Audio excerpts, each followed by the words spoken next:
안녕하십니까, 레피입니다. 5월 23일 두산 에너빌리티 보도록 하겠습니다.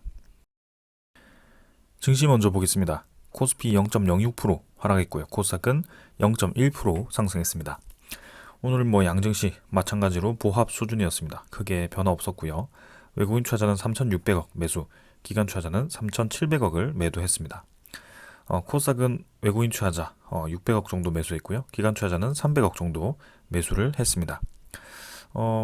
크게 계속해서 최근에 이 분위기에서 바뀌지 않고 있는 상황이고요. 2700 초반, 중반을 왔다 갔다 하는 그런 모습이 이어지고 있습니다. 그래서 고점 부근에서 다시 한번 저항을 맞은 상황이고 21선을 찍고 좀 반등을 할 수 있을지를 좀 기다리고 있는데 이번 주에는 특별하게 움직임 없이 마무리가 될 가능성이 높습니다. 그래서 다음 주까지 옵션 만기까지 MSCI 리밸런싱까지 이 코스피가 어떻게 움직이는지 좀 봐야 될 것 같고요. 특별한 움직임이 없었기 때문에 빠르게 넘어가도록 하겠습니다. 기관 투자자의 3,700억 정도 매도는 금융 투자가 대부분이었고요. 다른 투자자들도 좀 매도가 있어서 좀 더 매도가 진행이 되었습니다. 외국인 투자자는 어제부터 해서 다시 매수가 시작되었고요. 중간중간에 매도를 좀 해주긴 하지만 계속해서 매수세를 이어가는 모습을 보여주고 있습니다. 그래서 확실히 지금 코스피에는 외국인 투자자가 계속 유입이 되고 있습니다. 코스닥은 846포인트고요. 아래를 지금 눌러가면서 점점 이제 찍어 눌리는 듯한 모습이 나오고 있습니다. 시가총액 상위 종목도 힘을 쓰지 못하고 있고 2차전지 관련 종목들도 힘을 그렇게 못 쓰고 있습니다. 그래서 계속 그런 상황이 이어지고 있고요. 수급은 기관 투자자가 조금씩 매수를 하고 있긴 하지만 금융 투자 위주로의 매수기 때문에 특별하게 장기적으로 들어오고 있다라고 보기는 어렵고요.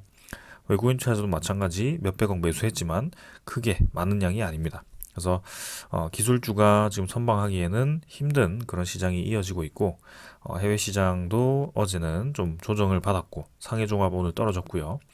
니케이는 반등을 했지만 특별하게 니케이가 크게 반등을 했다라고 보기는 어렵습니다. 어제는 또 떨어졌었거든요. 최근에는 떨어졌다 올라갔다를 반복하면서 글로벌 증시들이 좀 쉬어가는 모양새를 보여주고 있고요. 이 원달러도 점점 이제 고점을 낮춰가면서 눌러지는 모양새로 진행이 되고 있는데 최근에 며칠은 또 반등을 했기 때문에 한 0.26% 오늘 떨어졌지만 특별하게 주시할 만한 움직임은 아니었습니다. 그래서 여기서 이제 그 다음이 21선 맞고 좀 떨어지는 모양새로 진행이 된다면 조금 더 안정적인 방향으로 갈 것 같고요.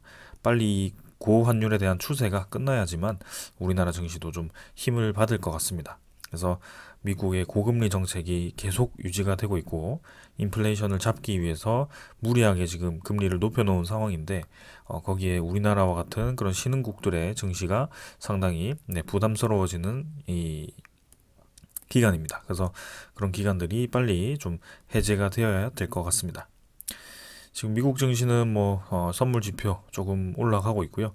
유럽 증시도 오늘은 반등을 하고 있습니다. 그래서 전반적으로는 선물 지표에 대한 분위기가 괜찮은 것 같고요. 그다음에 이제 외환 같은 경우는 아까 떨어지는 거였고 원자재 가격을 보시면 국제유가는 78달러 수준이고 이 천연가스가 2.8달러까지 반등을 했습니다. 지금 최근에 2.6달러까지 올라왔던 천연가스가 또 계속 이제 상승세를 이어가면서 2.8달러까지 지금 진행이 되었고요. 1년 새에 이 가격을 거의 다 회복을 하였습니다. 그래서 1년 중에 고점 부근에 위치하는 라인까지 천연가스가 올라왔고요. 이 그동안 이제 가격이 뚝 떨어져서 좀 이제 안정화되는 듯한 모습이었지만 확실히 또 한번 가격을 올리면서 천연가스에 대한 이 원자재 가격이 또 부담스러운 가격으로 향하고 있습니다. 아직까지는 부담스럽다라고 할 수는 없지만 3달러를 넘어서 4달러, 5달러 이렇게 올라갈수록 점점 더 거기에 대한 체감이 느껴질 거고요. 이러한 원자재에 대한 가격 급등은 좀 이제 주시를 해보도록 하겠습니다.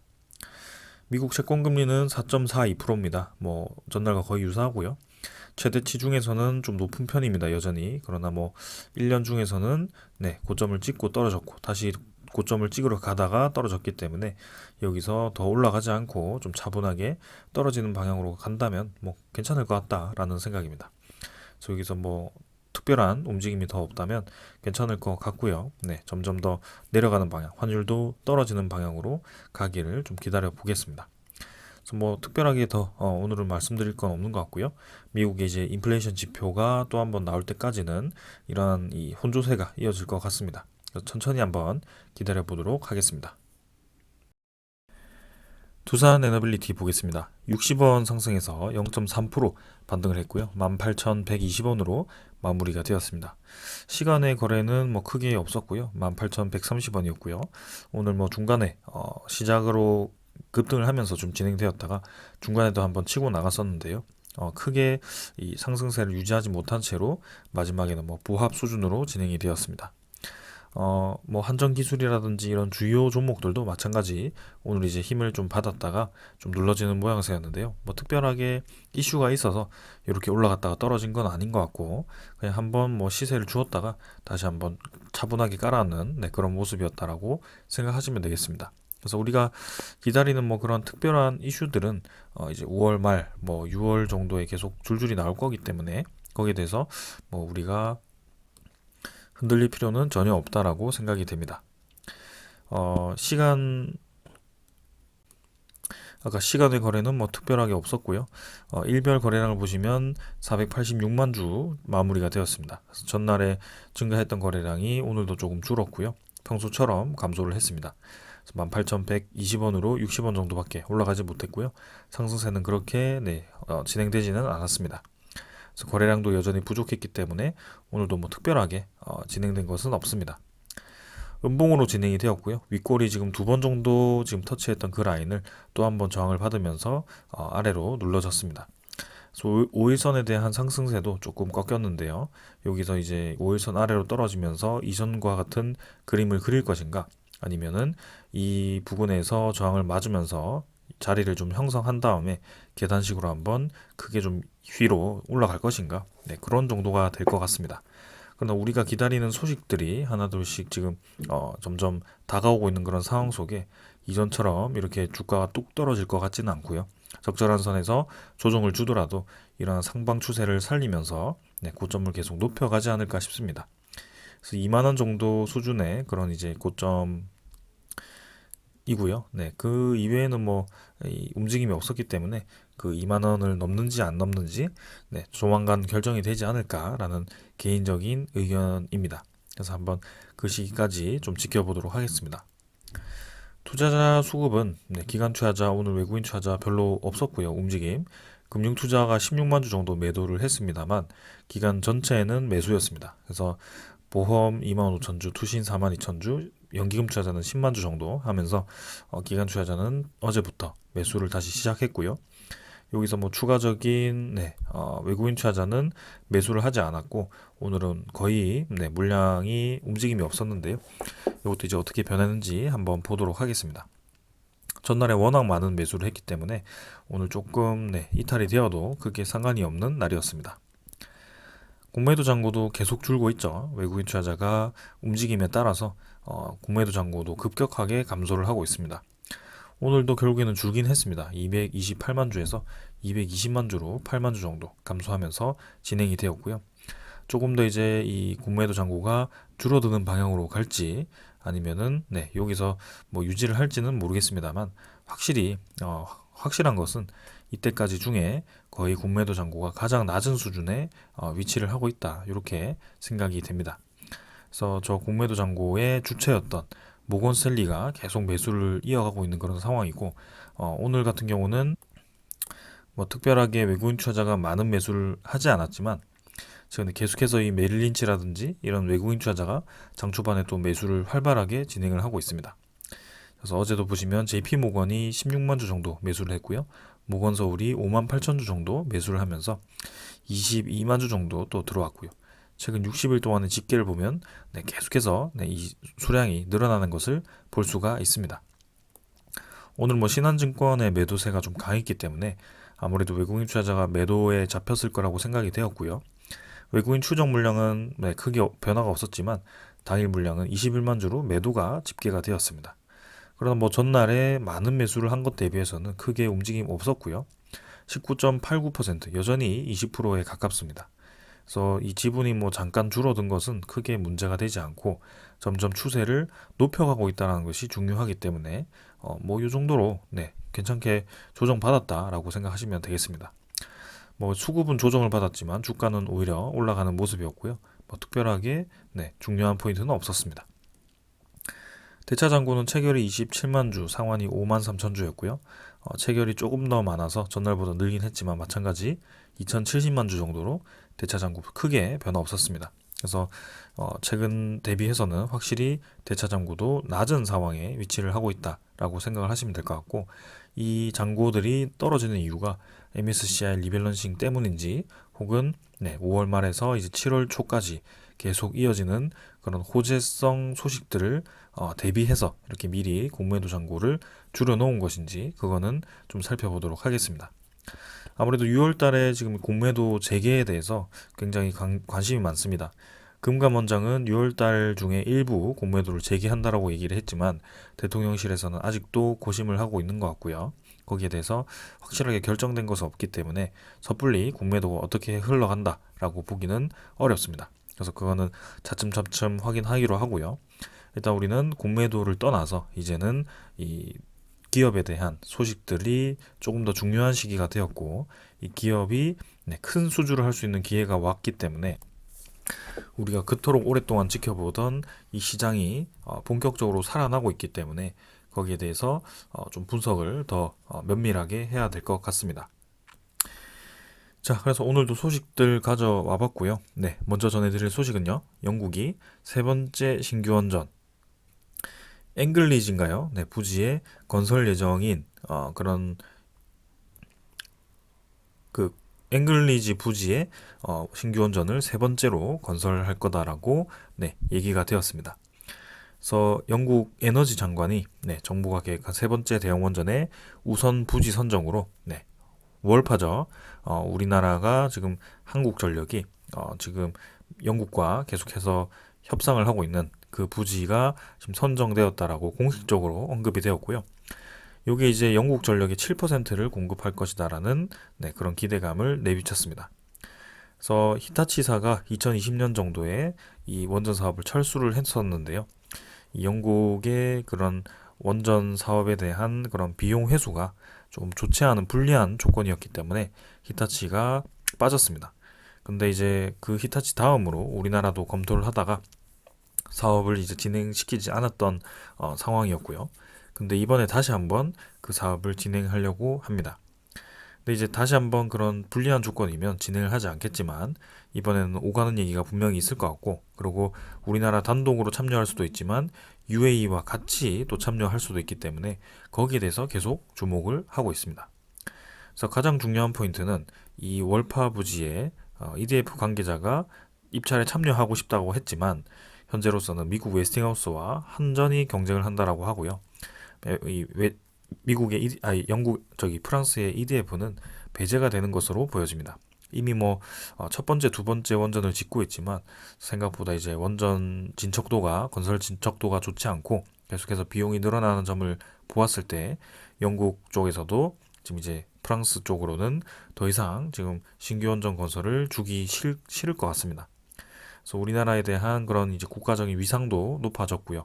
그리고 중동 쪽에 이제 성공적인 원전 건설과 우리나라의 많은 원전 프로젝트를 보았을 때는 확실히 건설 기술력이 좋다라는 것, 그 다음에 가격이 저렴하다라는 것, 그 다음에 납기를 잘 지킨다라는 것, 요 세 개가 지금 다 우리나라로 향하고 있습니다. 그래서 웨스팅하우스와 한전이 겨루고 있지만 사실 웨스팅하우스는 네, 건설 능력도 부족하고요. 네, 영국 입장에서는 또 비싼 원전이기 때문에 뭐 미국과 영국의 그런 관계, 그리고 외교적인 것을 고려했을 때는 웨스팅하우스 손을 들어줄 수 있겠지만 사실 뭐 한국전력에 대한 그런 수주도 상당히 유리해 보입니다. 그리고 최근에 이제 영국에 대한 그런 원자력 이 대표단이 이제 우리나라를 방문한다라는 그런 소식들을 연결해 보았을 때는 확실히 우리나라 쪽이 관심이 많다라는 것을 알 수가 있습니다. 그래서 일단 저렇게 또 이제 경쟁식으로 들어가긴 하지만 결국에는 우리가 기대하는 것은 체코 원전에 대한 그런 협력이 어떻게 되는지. 그래서 먼저는 이제 불가리아 원전에서 이제 현대건설과 웨스팅하우스가 불가피하게 협력을 하게 되었습니다. 그래서 이왕 협력을 한 김에 좀 이제 잘 해결이 되었으면 좋겠고요. 체코 원전도 마찬가지 협력으로 좀 진행이 되었으면 하는 바람입니다. 그래서 총 4기이긴 한데요. 일부 이제 이 소송전을 이제 해결을 한다면 그 한 기당에 대한 그런 로열티를 줄 수도 있습니다. 그래서 우리나라가 단독으로 수주하는 것보다는 훨씬 이제 낮은 금액으로 좀 이제 수익금이 회수가 될 수도 있지만 사실 두산 에너빌리티 입장에서는 주기기 제작 업체이기 때문에 그런 전체적인 사업 이득이 떨어지더라도 두산 에너빌리티 입장에서의 이득은 그대로 유지가 될 수 있다라고 저는 생각이 듭니다. 그래서 주기기 제작 납품은 사실 한국소련 원자력과 계약을 하는 것이고 한수원 입장에서는 일부 이제 로열티를 지급하는 것에 대해서는 조금 이제 부담스러울 수 있는 상황인데 그게 이제 어떻게 정부 간에 협력이 되었고 그 얘기가 오갔고 산업통상자원부 장관이 미국을 방문해서 어떤 내용을 듣고 체코에 가서 어떤 내용을 나누었는지 좀 기다려지는 상황입니다. 그래서 이제 한 달 정도 남짓 남았고 한 달 한 2주 정도 남았는데 그동안 이 체코 원전에 대한 결과가 어떻게 바뀔 수 있을지 그리고 이대로만 간다면 우리나라가 유리한지 그런 것들 계속 체크를 해보겠습니다. 자, 그래서 영국 대표단은 우리나라 방문해서 원전 이 투어를 한다라고 했었죠. 그 원전은 이제 세울 3, 4호기가 유력하다라고 합니다. 그래서 이 세울 단지가 우리가 최근에 계속 완공을 하고 실제로 짓고 있는 그런 이 원전도 있고 좀 여러모로 이제 영국 이 대표단이라든지 뭐 해외 대표단들이 와서 이 생각을 할 수 있는 그죠? 많은 이 정보를 얻을 수 있는 그런 단지이기 때문에 그리고 우리나라의 건설 능력이라든지 운영 능력을 어필할 수 있는 그런 좋은 단지이기 때문에 계속 보여주는 것 같고요. 6월 11일에서 14일에 방문을 해서 이렇게 또 관련 내용을 얘기를 하고 그리고 우리나라에 대한 능력을 어필을 하고 이제 월파 부지에 어떤 식으로 원전을 지을 건지 언제 지을 건지를 본격적으로 논의하지 않을까 싶습니다. 자, 그러고 이렇게 이제 체코, 영국 이런 소식도 들려오고 있지만 이제 아프리카 쪽에서도 지금 이제 원전에 대한 얘기들이 나오기 시작했고요. 먼저 이제 가나가 움직이기 시작합니다. 그래서 한전, 한수원 등 5파전으로 이제 형성이 될 거고요. 가나가 무슨 원전을 해? 이렇게 생각하시는 분들도 있겠지만 이제 아프리카 국가들도 앞으로 나아가기 위해서 발전하기 위해서 많은 전력 수요가 발생을 할 거고 그 전력 수요를 탈석탄으로 진행시키기 위해서 이 원자력 발전에 대해서 관심을 가지고 있는 것 같습니다. 그래서 미국 뉴스케일 파워와 레그넘, 중국 CNNC, 프랑스 EDF, 러시아 로사톰 등과 경쟁을 하는 것이고요. 생각보다 빨리 결정이 됩니다. 12월에 결정이 되고요. 한전은 대형으로 진출을 하고 한수원은 소형 원전으로 이제 RFI를 제출을 했다라고 합니다. 그래서 이제 한전과 한수원이 최종 후보로 낙점되기 위해서 이제 이 4개 국가들과 경쟁을 할 거고요. 사실 만만하지 않은 국가들입니다. 특히 중국과 러시아는 우리나라처럼 값도 싼 상황 속에 기술력도 있는 상황이기 때문에 오히려 미국, 프랑스보다도 좀 더 이 경쟁자로서는 좀 부담스러운 상황이고요. 우리나라가 이 가나 원전에서는 사실 어떻게 이 최종 계약까지 갈지는 알 수는 없습니다. 그러나 제가 이 내용을 전달하는 이유는 아프리카 국가들도 이제 대형 원전과 소형 모듈 원전에 관심을 가지고 있다는 것이고 남아공도 마찬가지 1250메가와트급 대형 원전 2기를 건설하려고 하고 있고요. 그 이외 국가들도 뭐 케냐 아니면 우간다, 르완다 이런 국가들도 계속 지금 추진을 하고 있습니다. 아프리카 국가들이 사실 뭐 신재생에너지도 투자할 수 있지만 이 원자력 발전에 대해서 관심을 가진다라는 것은 사실 이제 비용도 비싸고 기간도 긴데도 이렇게 추진한다라는 것은 분명히 다른 의미가 있다라고 보시면 될 것 같고요. 원자력 발전이 뭐 재생에너지보다 가격 단가가 비싸다라고 분석하는 것은 사실은 좀 잘못된 것이 아닐까라는 생각이 또 듭니다. 자, 그래서 이러한 움직임들이 세계적인 움직임들이 확실히 두산 에너빌리티의 그런 사업으로 향하고 있다라고 생각이 들고요.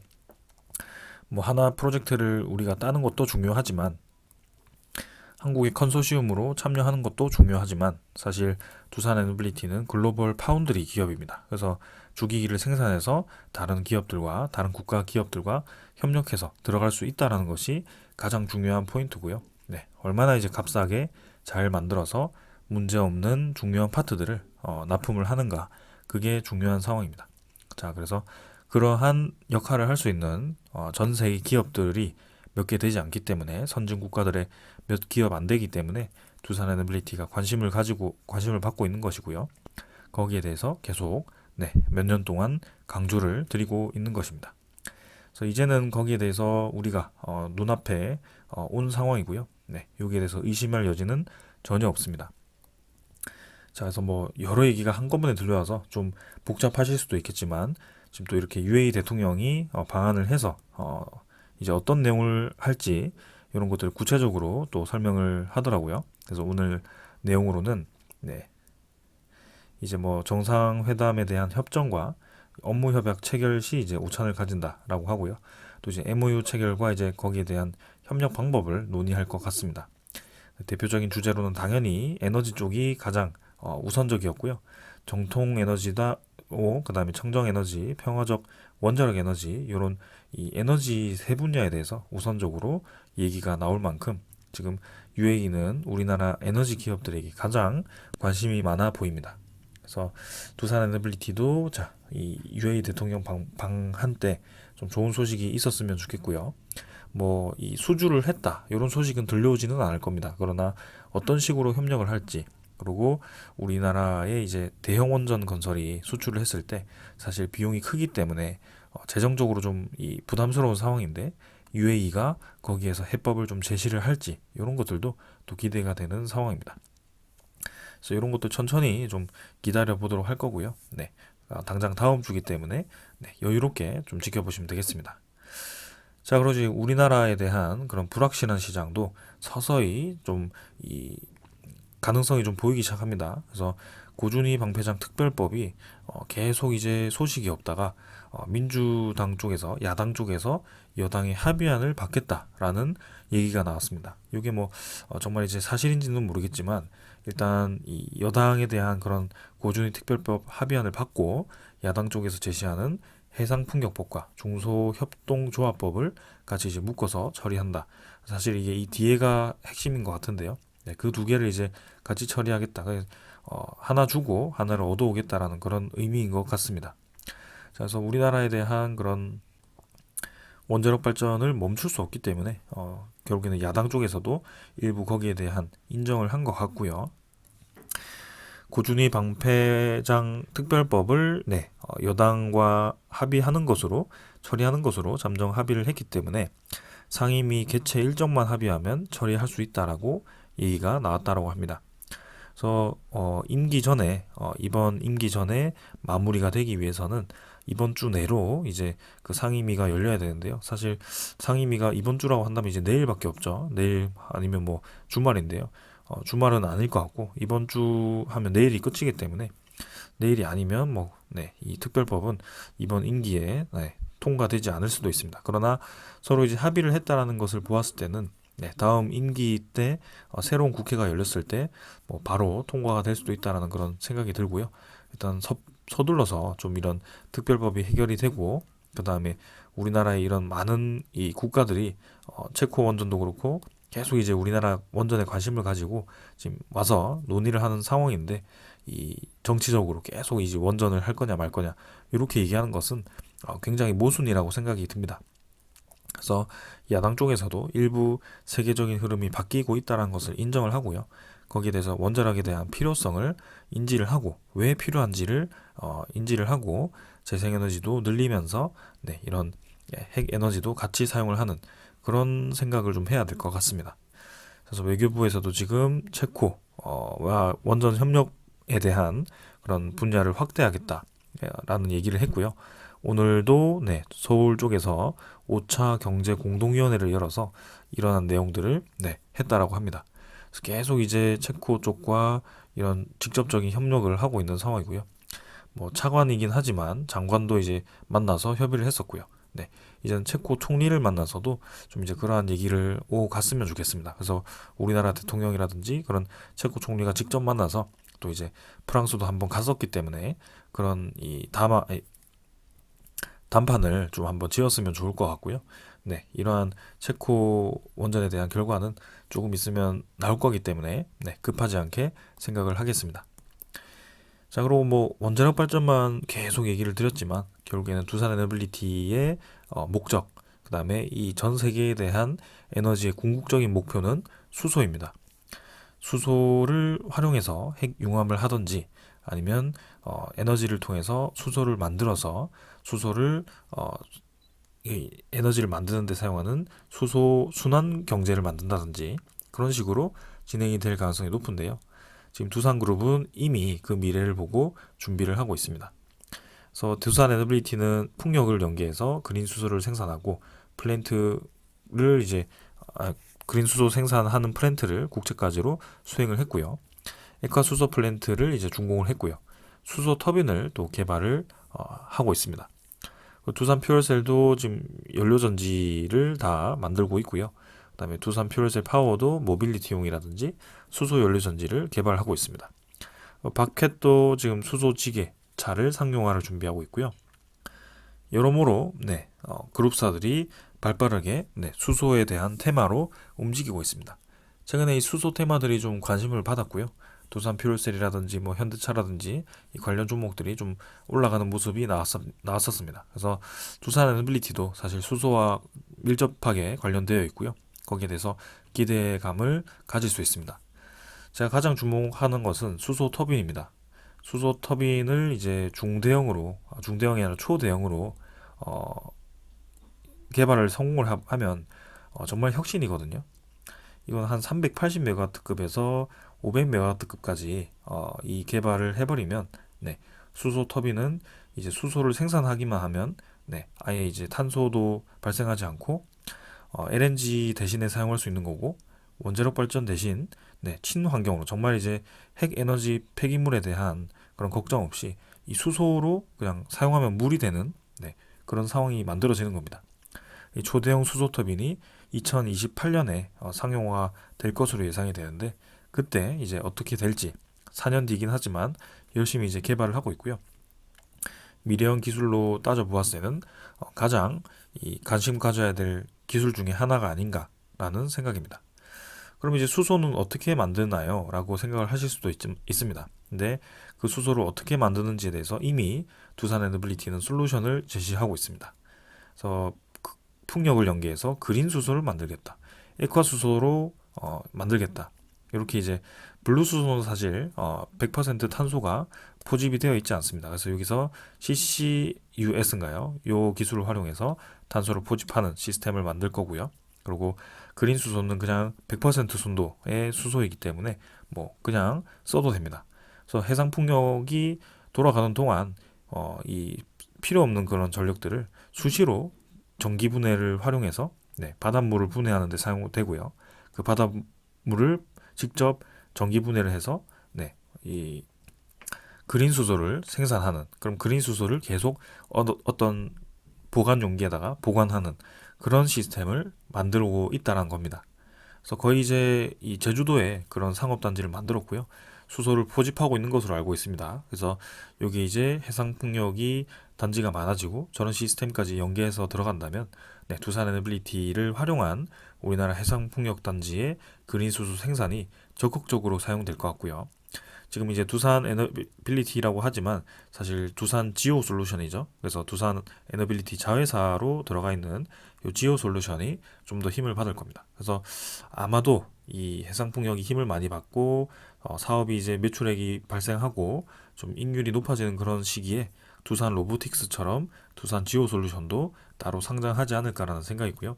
그 시기가 되면 네, 뭐 그때는 아직 저는 멀었다라고 생각이 됩니다. 뭐 적어도 한 2년 뒤가 되지 않을까 라는 생각이고요. 지금은 그 가능성에 대해서만 네, 우리가 주시를 하면 되고 지금 그 가능성은 온전히 지주사인 두산 에너빌리티가 주목을 받고 있다. 이렇게 생각을 하시면 되겠습니다. 그래서 여러모로 지금 분위기는 괜찮고요. 원자력 발전 네, 수소 터빈, LNG 터빈, 뭐 SMR, 네, 이런 여러 가지 기술들을 종합적으로 생산하고 납품하기 때문에 네, 기대가 됩니다. 자, 그래서 뭐 내일 뭐 금요일이기 때문에 특별하게 상승 없더라도 뭐 괜찮을 것 같고요.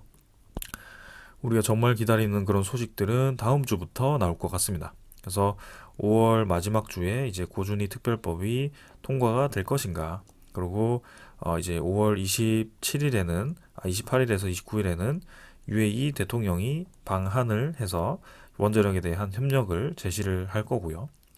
6월 이제 11일에서 뭐 12일이었나요? 뭐 그쯤에는 이제 영국 원전 대표단이 방한을 해서 이제 이 투어를 하고 거기에 대한 협력 방안을 또 제시를 할 것 같고요. 그리고 이제 뭐 5월 말이 되었을지 뭐 6월 중순 이후가 되었을지 일단 11차 전력 수고 기본 계획이 곧 발표가 될 건데 고준위 특별법이 통과가 되면 바로 발표하지 않을까라는 생각입니다. 그래서 이번 주에 이제 상임 및 통과가 우선일 것 같고요. 그게 어떻게 될지 내일까지 한번 살펴보도록 하겠습니다. 이제 6월 말에서 7월 중순은 체코 원전에 대한 소식이고요. 그 나머지도 계속 뭐 이제 소식이 있을 것 같습니다. 그래서 UAE도 결국에는 올해 안에 바라카 원전에 대한 사업자 선정이기 때문에 6월 이후에는 하반기 바로 이제 바라카 원전에 대한 입찰 경쟁이 시작될 겁니다. 근데 우리나라의 유리한 시장이 펼쳐질 걸로 생각이 되고요.